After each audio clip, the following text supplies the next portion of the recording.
Apa itu kebenaran? Pada dasarnya, kebenaran itu sesuatu yang tidak bisa diingkari oleh siapapun. Kebenaran itu dicari dimanapun dengan cara apapun. Melewat baca buku, orang mencari kebenaran. Lewat kajian kitab, orang mencari kebenaran. Berguru kepada orang lain mencari kebenaran. Riset, penelitian, mencari kebenaran. Pada dasarnya kebenaran itu pengetahuan. Namun kebenaran itu proses yang panjang yang gak pernah selesai. Pertanyaannya, kapan kebenaran itu selesai? Kalau proses pencarian kebenaran itu selesai sekarang, bisa jadi kehidupan kita, umat manusia ini selesai sekarang ini juga. Kebenaran itu punya sifat.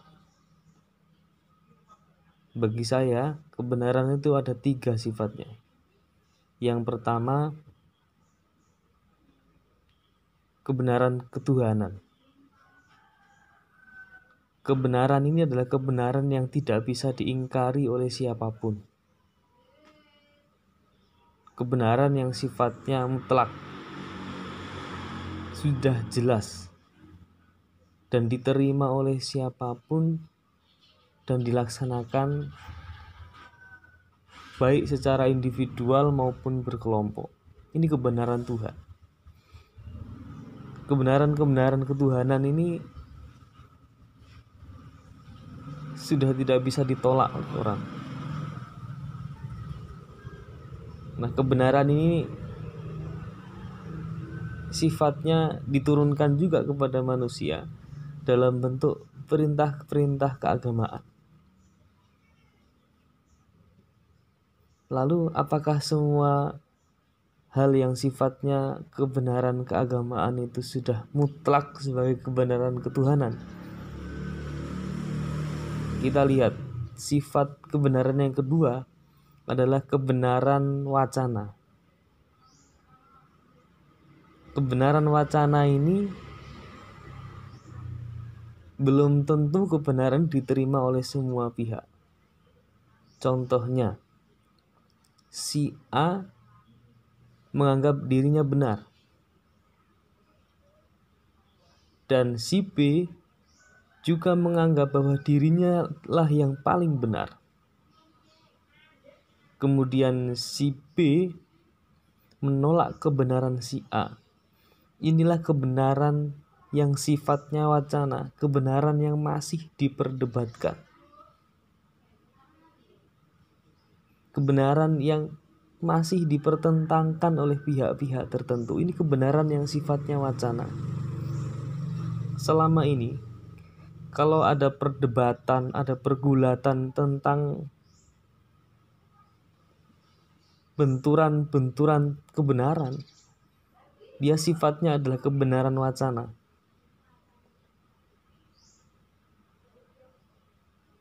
Sifatnya mutlak, tapi terbatas. Benar, tapi untuk kalangan tertentu, tapi tidak untuk kalangan orang lain. Benar hanya untuk waktu tertentu, tapi di waktu yang lain belum tentu. Ini kebenaran yang sifatnya wacana.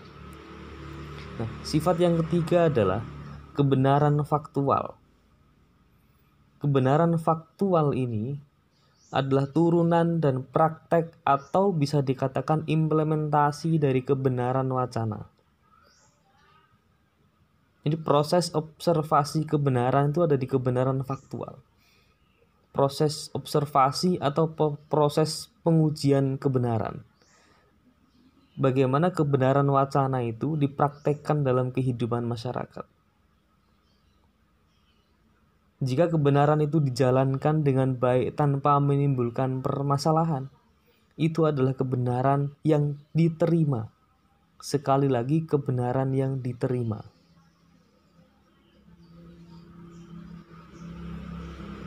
Contohnya begini, ada seseorang yang mencintai kekasihnya. Mencintai ini kan masih kebenaran yang sifatnya wacana, perlu dibuktikan. Cara pembuktiannya adalah dia harus diimplementasikan dalam bentuk yang faktual, dalam bentuk yang nyata, dalam bentuk kasih dan sayang, dalam bentuk pengorbanan, dalam bentuk kepedulian, dan seterusnya. Kebenaran itu akan bersifat faktual, nyata, diterima. Itu ketika kebenaran itu diterapkan dalam kehidupan masyarakat. Menimbulkan permasalahan baru atau tidak. Contohnya, ketika si A menganggap apa yang dia temukan adalah sebuah kebenaran, kemudian diimplementasikan dalam kehidupan bermasyarakat, tapi menimbulkan gejolak, menimbulkan permasalahan baru, menimbulkan konflik, menimbulkan perang yang tak kunjung selesai, apakah ia itu dinamakan sebuah kebenaran? Kebenaran adalah kebahagiaan. Kebenaran adalah persatuan. Kebenaran adalah kehidupan yang harmonis. Kebenaran adalah rasa perdamaian.